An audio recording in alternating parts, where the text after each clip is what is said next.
Hello point hello student આજનો આપણો વિષય છે વિજ્ઞાન ધોરણ 7 પાઠ 7 પવન વાવાઝોડું અને ચક્રવાત. તો ક્વેશ્ચન 1 એમાં આજે આપણે ટેસ્ટ લઈશું, પ્રશ્નોની ચર્ચા કરીશું. તો પ્રશ્ન 1 થી આપણે શરૂઆત કરીએ વિદ્યાર્થી મિત્રો. આપણે જે પ્રશ્નોની ચર્ચા કરીએ છીએ એ પ્રશ્નો આપણે તમારે નોટબુકમાં લખવાના છે અને તૈયાર પણ કરવાના છે. તો પહેલો ક્વેશ્ચન, ગરમ હવા હલકી હોય છે અને ઊંચે જાય છે, નીચેનામાંથી આ કયું આ હકીકત પર કાર્ય કરે છે? એવો પ્રશ્ન છે. તો આપણે જવાબ જોઈએ.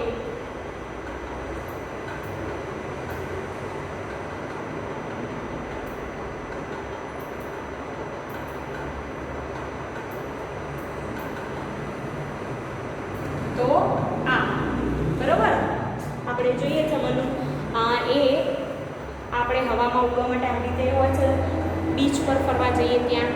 તો આ જે છે ગરમ હવા હલકી હોય અને ઊંચે જાય એના આધારે કામ કરે છે. બીજો ક્વેશ્ચન, બાજુનું ચિત્ર સાનું છે. વાદળ, ગાજવીજ સાથેનું વાવાઝોડું, ચક્રવાત, વંટોળ, એમાંથી શેનું છે? તો વિદ્યાર્થી મિત્રો આ વંટોળનું ચિત્ર છે. ત્રીજો ક્વેશ્ચન જોઈએ, નીચેના પૈકી કયા સ્થળે ચક્રવાત આવવાની સંભાવના વધુ છે? તો એવું કીધું છે કે નીચેના પૈકી કયા સ્થળે ચક્રવાત આવવાની સંભાવના વધુ છે? તો એ મુંબઈ, બી પોરબંદર, સી પુરી, ડી ગોવા. એમાંથી કયા સ્થળે એવું થાય? તો આપણે જોઈએ આન્સર. તો પુરી, ચક્રવાત આવવાની સંભાવના ત્યાં વધુ છે. ક્વેશ્ચન 4, પવનનો વેગ વધવાથી હવાનું દબાણ કેવું થાય છે? બરાબર. ક્વેશ્ચન 4માં એવું કીધું છે પવનનો વેગ વધે તો હવાનું દબાણ કેવું થાય? તો એ તેજ રહે, બી વધે છે, સી ચોક્કસ કહી શકાય નહીં, ડી ઘટે છે. તો એમાંથી શું જવાબ આવે? તો વિદ્યાર્થી મિત્રો પવનનો વેગ વધવાથી હવાનું દબાણ ઘટે છે. કેવું થાય છે? ઘટે છે.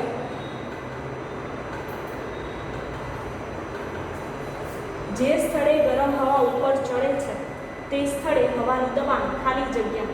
જે સ્થળે ગરમ હવા ઉપર ચડે છે તે સ્થળે હવાનું દબાણ ખાલી જગ્યાએ વધે છે. બી બદલાતું નથી, સી ઘટે છે, ડી કોઈ વખત વધે કોઈ વખત ઘટે. એમાંથી શું જવાબ આવશે? ચાલો જોઈએ. તો વિદ્યાર્થી મિત્રો તે ઘટે છે. જે સ્થળે ગરમ હવા ઉપર ચડે તે સ્થળે હવાનું દબાણ ઘટે છે. નેક્સ્ટ ક્વેશ્ચન જોઈશું. આગળ છઠ્ઠો પ્રશ્ન, કે નીચેનામાંથી કયું વિધાન સાચું છે? એ બે સ્થળો વચ્ચે હવાના દબાણનો તફાવત જેટલો વધુ એટલી જ વધારે ઝડપથી હવા બને છે. બી પવનની ઝડપ વધવાને લીધે હવાના દબાણમાં કોઈ ફેરફાર થતો નથી. સી પવનનો વેગ ઘટવાને લીધે હવાનું દબાણ ઘટે છે. બે સ્થળો વચ્ચે હવાના દબાણનો તફાવત જેટલો ઓછો એટલી જ ઝડપથી હવા વધારે વહે છે. તો આમાંથી કયું વિધાન સાચું છે? આપણે જોઈએ. તો બે સ્થળો વચ્ચે હવાના દબાણનો તફાવત જેટલો વધુ એટલી જ વધારે ઝડપથી હવા વહે છે. આગળ 7મો પ્રશ્ન, ખૂબ જ ઝડપી પવન ફૂંકાતો હોય ત્યારે હાથમાં સીધી પકડેલી છત્રી પર તરફ ઉલટી થઈ જાય છે. આમ થવાનું કારણ?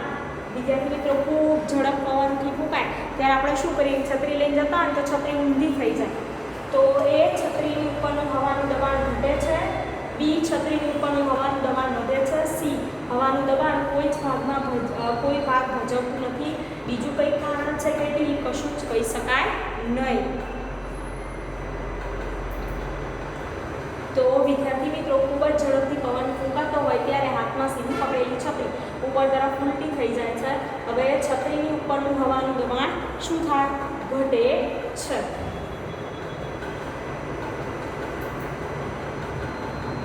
ખાલી જગ્યાની નજીક રહેલો વિસ્તાર સૂર્ય દ્વારા મહત્તમ ગરમ થાય છે.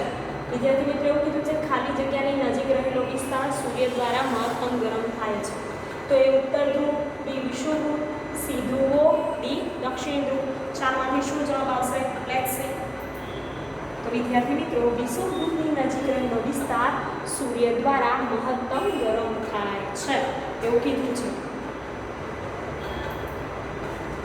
હવે ઓક્ટોબર 1999માં 2 વખત આવેલ વાવાઝોડાએ કયા રાજ્યમાં અસર કરી હતી એવું કીધું છે કે ઓક્ટોબર 1999માં 2 વખત વાવાઝોડું આવ્યું હતું.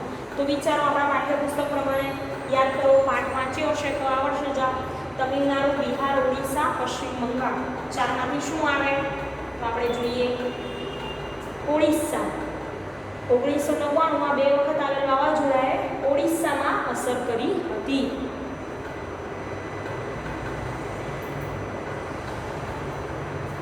નીચેનામાંથી કયું વિધાન અને વિધાનો પવન માટે સાચું છે? તો કોઈ વસ્તુ માટે પવન ફૂંકાવાની દિશાની વિરુદ્ધ દિશામાં ગતિ કરવી મુશ્કેલ છે. પવન ફૂંકાવાની દિશામાં સાયકલ ચલાવવી કઠિન છે. કોઈ વસ્તુ માટે પવન ફૂંકાવાની દિશાની વિરુદ્ધ દિશામાં ગતિ કરવી સહેલી છે. અને ગતિશીલ હવાને પવન કહે છે. તો પવન માટે શું સાચું છે? આપણે જવાબ જોવાનો છે. 4 ઓપ્શન આપેલા છે, તો જોઈએ શું આવશે જવાબ.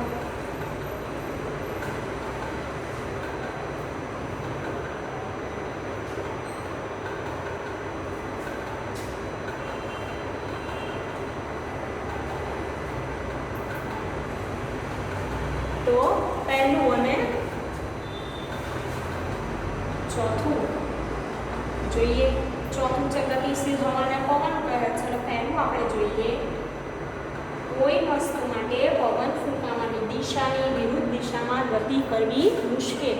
હવે પવન સામેની સાઈડથી આવતો હોય ને આપણે આમ ગતિ કરીએ તો શું થાય? તો આપણે એ દિશામાં ગતિ કરીએ નહીં, ના કરી શકીએ.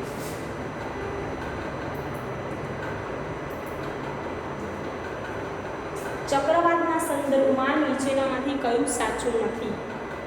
એવું કીધું છે ચક્રવાતનો સંદર્ભ હોય, ચક્રવાત વિશેની વાત, એમાંથી શું સાચું નથી? તો એ મોટા ચક્રવાત ખૂબ ઝડપથી વાતાવરણની હવાને ભ્રમણ ગતિ કરાવે છે. બી ચક્રવાતની આંખનો વિસ્તાર વાદળો ધરાવે અને આ વિસ્તારમાં પવનની ઝડપ ખૂબ વધારે હોય છે. સી ચક્રવાતના નિર્માણમાં પવનની ઝડપ, પવનની દિશા, તાપમાન તથા ભેજનું પ્રમાણ અગત્યનો ભાગ ભજવે છે. અને ડી ચક્રવાતની ઉત્પત્તિ ઘણી જટિલ પ્રક્રિયા છે. હવે વિદ્યાર્થી મિત્રો, તમને ખબર છે કે 4 ઓપ્શન છે એમાંથી એક ખોટું છે. તેના માટે તમને ચક્રવાત વિશે ખબર હોવી જોઈએ. તો ચક્રવાતની આંખનો વિસ્તાર વાદળો ધરાવે અને આ વિસ્તારમાં પવનની ઝડપ વધારે હોય એ ખોટું છે. તો જે સાધન પવનની ઝડપ કે વેગ માપે તેને ખાલી જગ્યા કહે છે. વિદ્યાર્થી મિત્રો, ફરીથી કહું કે જે સાધન પવનની ઝડપ કે વેગ માપે તેને ખાલી જગ્યા કહે છે. એ એનેમોમીટર, બી મોનોમીટર, સી સ્પીડોમીટર, ડી બેરોમીટર. એમાંથી શું જવાબ આવે? તો જે સાધન પવનની ઝડપ કે વેગ માપે તેને એનેમોમીટર કહે છે. શું કહેવાય? એનેમોમીટર.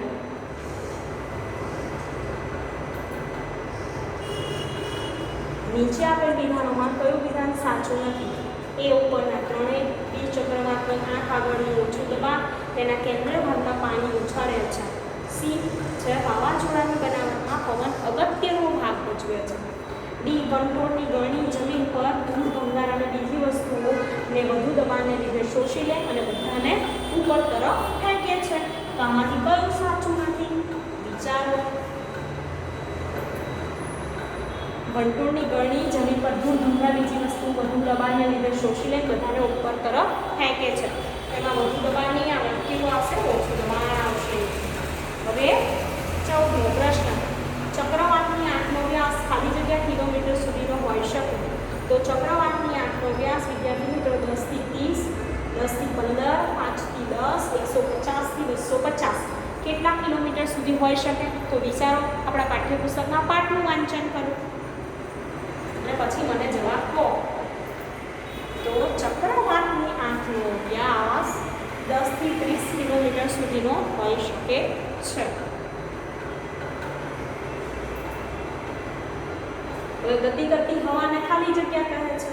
તો વિદ્યાર્થી મિત્રો, ગતિ કરતી હવાને પવન, વંટોળ, ચક્રવાત કે ગાજવીજ સાથેનું વાવાઝોડું શું કહેવાય? ચલો જોઈએ. ગતિ કરતી હવાને પવન કહે છે. આના માટે તમારે પાઠ્યપુસ્તકમાં આવતી, ચેપ્ટરમાં આવતી બધી વ્યાખ્યાઓ તૈયાર કરવી પડે. તો જ તમને ખબર પડે કે ગાજવીજ સાથેનું વાવાઝોડું કોને કહેવાય, ચક્રવાત કોને કહેવાય, વંટોળ કોને કહેવાય, પવન કોને કહેવાય. બરાબર. ગળણી આકારનું કાળું વાદળ જે આકાશથી જમીનની સપાટી પર પહોંચે છે જેને ખાલી જગ્યા કહેવાય. કે ગળણી આકારનું કાળું વાદળ છે જે આકાશથી જમીનની સપાટી પર પહોંચે છે. ચક્રવાત, ટાઇફૂન, વંટોળ, ગાજવીજ સાથેનું વાવાઝોડું. એમાંથી શું જવાબ આવશે? વિચારો.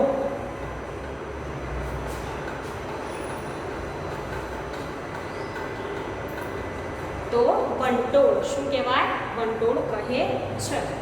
બરાબર. કેરળના કિનારે દર વર્ષે જૂન મહિનામાં વરસાદ લાવતા મોસમી પવનો લાવવા માટે જે દરિયો જવાબદાર છે તેનું નામ કહો. તો ઉપરમાંથી એક પણ નહીં. હિન્દ મહાસાગર, એટલાન્ટિક મહાસાગર, પેસિફિક મહાસાગર. તો વિદ્યાર્થી મિત્રો, કેરળના કિનારે દર વર્ષે જૂન મહિનામાં વરસાદ લાવતા મોસમી પવનો લાવવા માટે જે દરિયો જવાબદાર છે શું કયો છે? હિન્દ મહાસાગર છે.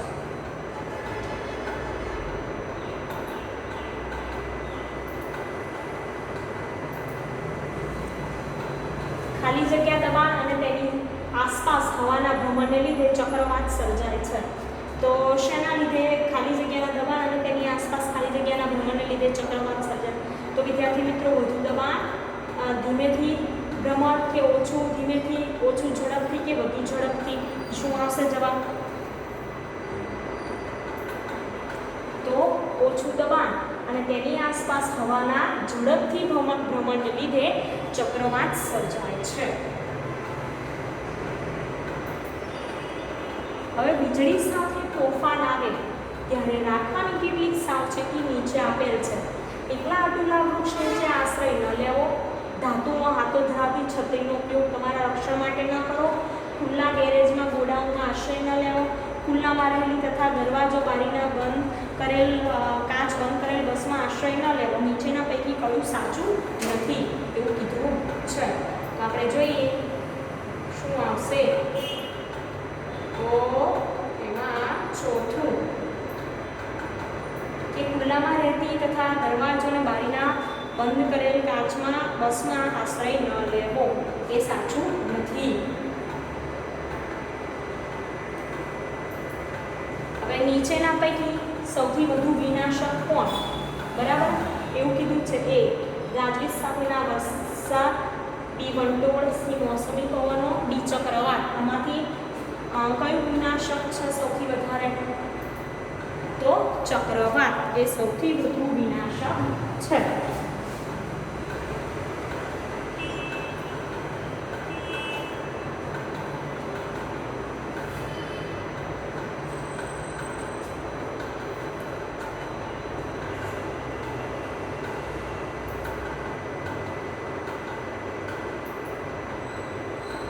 દરિયાકાંઠાના બપોરના સમયે કેટલાક વૃક્ષોની સ્થિતિ નીચે આકૃતિમાં બતાવેલ છે. તો દરિયો વૃક્ષોની કઈ બાજુ હશે? બપોરની સ્થિતિની વાત છે. તો દરિયો વૃક્ષની કઈ બાજુ હશે? જોઈએ આપણે.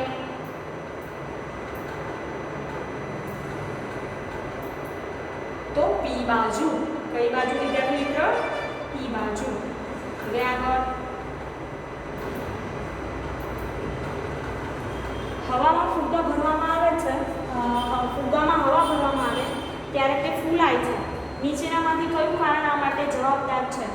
એ હવા ફુગ્ગાની દિવાલ પર બધી દિશામાં સમાન દબાણ લગાડે છે. બી વાતાવરણનું દબાણ ફુગ્ગાની દિવાલ પર ઉપરની દિશામાં લાગે છે. સી વાતાવરણનું દબાણ ફુગ્ગાની દિવાલ પર નીચેની દિશામાં લાગે. કે ડી હવા ફુગ્ગાની દિવાલ પર દબાણ લગાડતી નથી. તો આમાંથી કયો જવાબ આવે? હવા ફુગ્ગાની દિવાલ પર બધી દિશામાં સમાન દબાણ લગાવે છે. બરાબર, એ જવાબ આવે.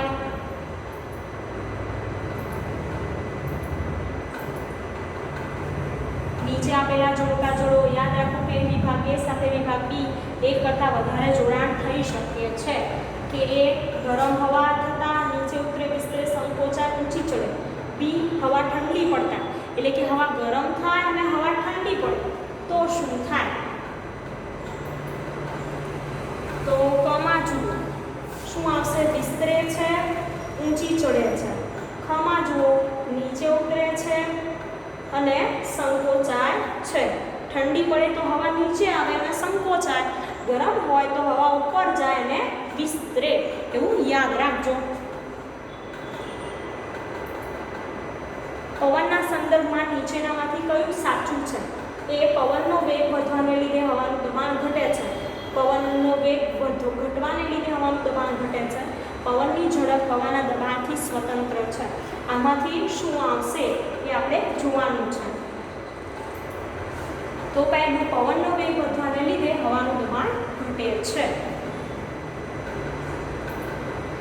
હવે પૃથ્વીનો વિષુવવૃત્ત એટલે શું? બરાબર, તો 60° રેખાંશ, 0° રેખાંશ, 0° અક્ષાંશ, 30° અક્ષાંશ શું આવે? તો પૃથ્વીનો વિષુવવૃત્ત એટલે 0° અક્ષાંશ. હવે દરિયાઈ પવનો બતાવવા માટે નીચે 4 આકૃતિ આપેલ છે. કઈ આકૃતિ દરિયાઈ પવનની સાચી દિશા બતાવે છે? તો 4 આકૃતિ જુઓ. પહેલી આકૃતિ તમે જુઓ છો કે પૃથ્વી તરફ એરો, દરિયા તરફ એરો છે. બીજી આકૃતિમાં તમે જુઓ કે દરિયાથી પૃથ્વી તરફ, ત્રીજીમાં પૃથ્વી દરિયો સામે સામે, ચોથી આકૃતિમાં દરિયો પૃથ્વી. તો આપણે આન્સર જોઈશું શું આવશે.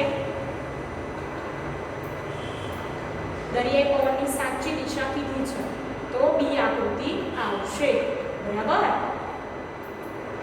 હવે 29મો આગળનો પ્રશ્ન, નીચે આપેલા સ્થળોમાંથી કયા સ્થળોએ ચક્રવાત આવવાની સંભાવના હોતી નથી? તો option A Puri, B Amritsar, C Chennai, D Mangaluru. કયા સ્થળોએ ચક્રવાત આવવાની સંભાવના હોતી નથી એવું કીધું છે? તો શું આવશે?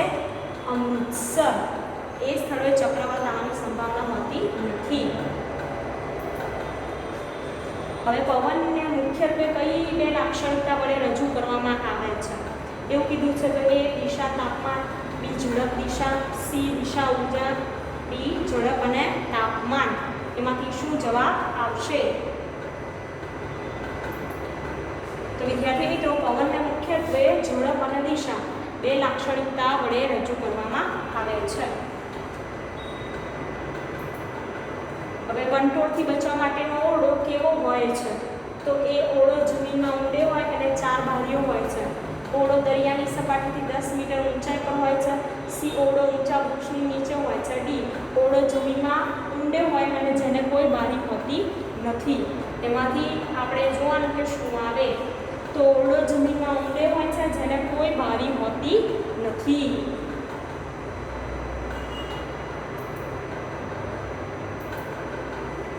આગળનો પ્રશ્ન આપણે જોઈએ.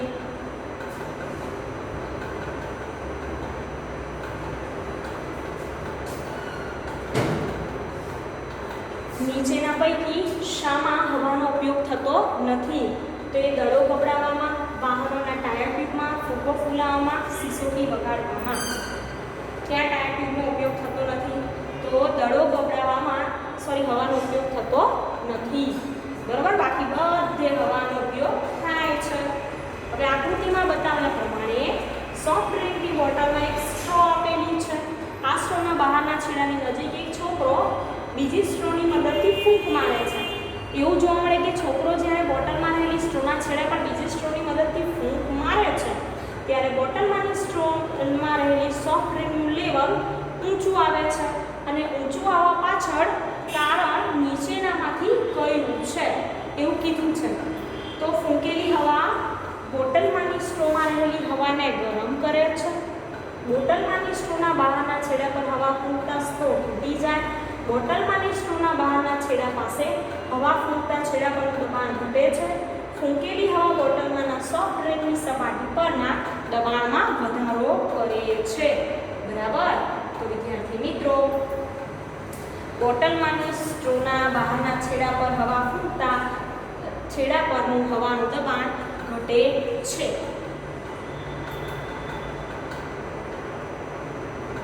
આગળનો પ્રશ્ન કે 2 ફૂલાવેલા ફુગ્ગાને એક લાકડી પર એકબીજાથી 10 સેન્ટીમીટર અંતરે લટકાવેલ છે. જ્યારે આ બે ફુગ્ગા વચ્ચે હવા ફૂંકવામાં આવે ત્યારે બંને ફુગ્ગા એકબીજાની નજીક આવે. આવું કેમ બને છે? તો ફુગ્ગાની દિવાલ પર નીચેની દિશામાં વાતાવરણનું દબાણ લાગે છે.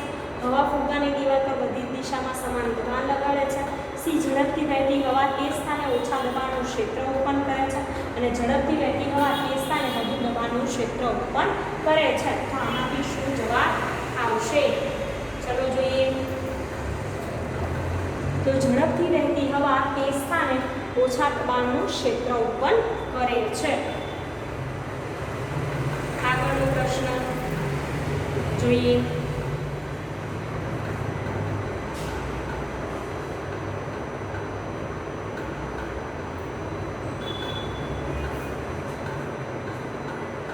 કે નરમ પ્લાસ્ટિકની બોટલમાં ખૂબ ગરમ પાણી ભરીને તેને ખાલી કરો, તરત હવા ચુસ્ત ઢાંકણ વડે બંધ કરો. હવે તેના પર ઠંડુ પાણી રેડતા શું થશે? તો બોટલ ફૂલશે, બોટલ દબાઈ માંથી ચોખ્ખી થઈ જશે, બોટલ ફાટી જશે કે ઢાંકણ તોડી બોટલમાંથી વરાળ બહાર નીકળશે. શું થશે? તો વિદ્યાર્થી મિત્રો, બોટલ દબાઈ અને વાંકી ચોખ્ખી થઈ જશે. બરાબર.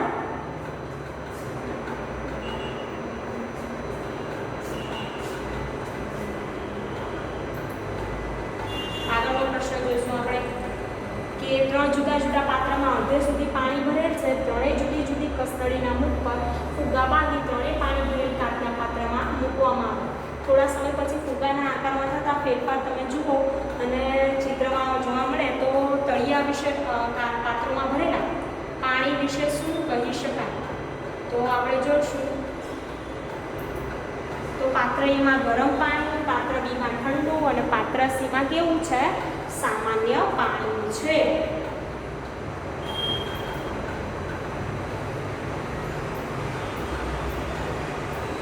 તો એક પતરાના ડબ્બામાં અડધે સુધી ગરમ પાણી ભરી તરત જ તેને ઢાંકણ વડે સજ્જડ બંધ કરી દઈ તેના પર ઠંડુ પાણી રેડતા ડબ્બો કચડાઈ જાય છે. આમ થવાનું કારણ ડબ્બાની અંદર હવાનું દબાણ ઘટી જાય. હવાનું દબાણ કોઈ ભાગ ભજવતું નથી. બીજું કોઈ કારણ છે કે ડબ્બાની અંદર હવાનું દબાણ વધી જાય છે? કશું જ કહી શકાય નહીં. બરાબર, એવું કીધું છે. તો શું આવશે? વિદ્યાર્થી મિત્રો, ડબ્બાની અંદર હવાનું દબાણ ઘટી જાય છે એટલા માટે. હવે આગના કિસ્સામાં આગની ચેતવણી આપતું એલાર્મ આગના ધુમાડાને શોધી ઓળખી કાઢે તો એલાર્મને ઘરમાં કઈ જગ્યાએ લગાવવું જોઈએ? આપણે તો છત પર લગાવવું જોઈએ. મોટાભાગના હોટલમાં કે બિલ્ડિંગોમાં બધે ક્યાં હોય એલાર્મ? આગ માટેનું ફાયર એલાર્મ ઉપર છત પર હોય છે. મુંબઈમાં એક ફ્લેટની બાલ્કની દરિયા તરફ છે. બાલ્કનીમાં દોરી પર કપડાં સુકાય છે. બપોરના સમયે કપડાં કઈ દિશામાં લહેરાતા હશે? વિચારો કે પવન કઈ તરફ હોય? તો ઘર તરફ. હવે ગરમ હવાને બહાર કાઢવા એ નામની વ્યક્તિ પોતાના રસોડામાં એક્ઝોસ્ટ ફેન બરાબર બારીની ઉપર લગાવેલ છે. જ્યારે બી નામની વ્યક્તિ એવો જ એક્ઝોસ્ટ ફેન દિવાલ પર છતની નજીક લગાવેલ છે. આ બંને કિસ્સામાં કયામાં એક્ઝોસ્ટ ફેન વધુ અસરકારક રીતે ગરમ હવા બહાર ફેંકશે? તો આપણે જોઈએ. વ્યક્તિ બીના કિસ્સામાં એણે એક્ઝોસ્ટ ફેન દિવાલ પરની છતની નજીક લગાવેલ છે વિદ્યાર્થી મિત્રો. એટલે શું થશે કે ગરમ હવા બધી ઉપર જશે અને એમાંથી બહાર ફેંકાશે, ઠંડી હવા અંદર આવશે. તો આ વિડીયોમાં જેટલા પ્રશ્નોની ચર્ચા કરી તે તમે નોટમાં લખજો અને તૈયાર કરજો. Thank you.